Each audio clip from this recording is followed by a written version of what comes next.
Hello student, today we are going to study endocrine regulation of female reproductive system. Here we are going to study how the hormone control the female reproductive cycle, that is menstrual cycle.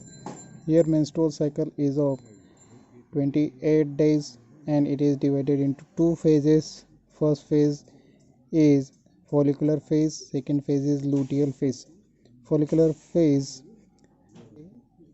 first to 14th day and luteal phase from 14 to 28 days. Follicular phase, here the growth of follicle is takes place, so it is known as follicular phase. And luteal phase, as the name suggests, the corpus luteum will form after ovulation, so it is a luteal phase. This process will start in the part of a brain, that is hypothalamus, which synthesize a hormone GnRH, gonadotropin releasing hormone. This hormone acts on an anterior pituitary gland, which secrete two different hormone, luteinizing hormone and follicle stimulating hormone. These two hormone reaches the ovary via blood, and here we can see that capillary opens into a ovary and follicle stimulating hormone enters into the ovary. Here, as the name suggests, follicle stimulating hormone. This hormone stimulate the growth of a follicle. Female has many follicle. From that, at a time in a one cycle, only one follicle will mature. Here, follicle stimulating hormone stimulate the growth of follicle and it grows in a primary follicle and secondary follicle up to the 14th day. Here, this follicle secrete the hormone estrogen. At a primary stages, means before 10 days, the level of estrogen slowly increases, and this low concentration of estrogen, it shows negative feedback effect on luteinizing hormone. Means low level of estrogen inhibit the secretion of luteinizing hormone. Here we can see here before 14th day, the level of luteinizing hormone is at a steady state. So as the concentration of estrogen increases after 10th day, here we can see after 10 days estrogen level increases, and this shows the positive feedback effect on luteinizing hormone.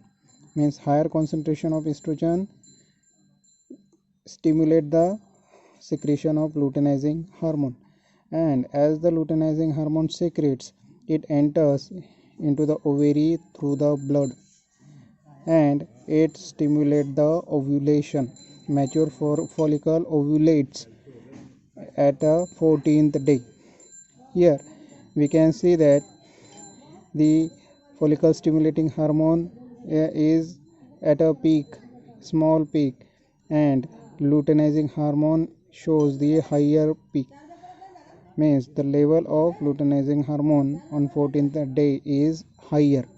After ovulation, the mature follicle will transform into a corpus luteum. Here, as the egg is released, here it waits for a fertilization. So corpus luteum secrete three different hormone: estrogen, as we is seen earlier. It also secrete the inhibin, which inhibit the follicle stimulating hormone. Means further secretion of luteinizing and follicle stimulating hormone will not take place, because here it waits for the fertilization.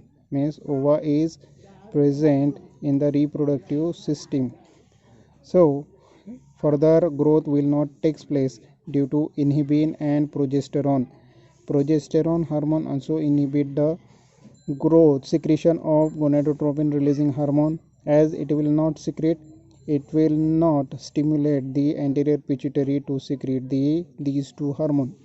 Okay, so the new follicle will not mature at these stage where these hormones are at their peak level. But after that, as the corpus luteum will degenerate, means fertilization will not take place. Then the corpus luteum degenerate and progesterone level will decrease, means progesterone is secreted by this corpus luteum, but if it is not present, the progesterone level will decreases, and progesterone is inhibitory to the gonadotropin releasing hormone, means in absence of progesterone gonadotropin releasing hormone will secrete, and if it secrete, luteinizing follicle stimulating hormone will also secrete, and it start the new cycle, means the new follicle will mature and ovulate. In this way, this is about the menstrual cycle or endocrine regulation of female reproductive system.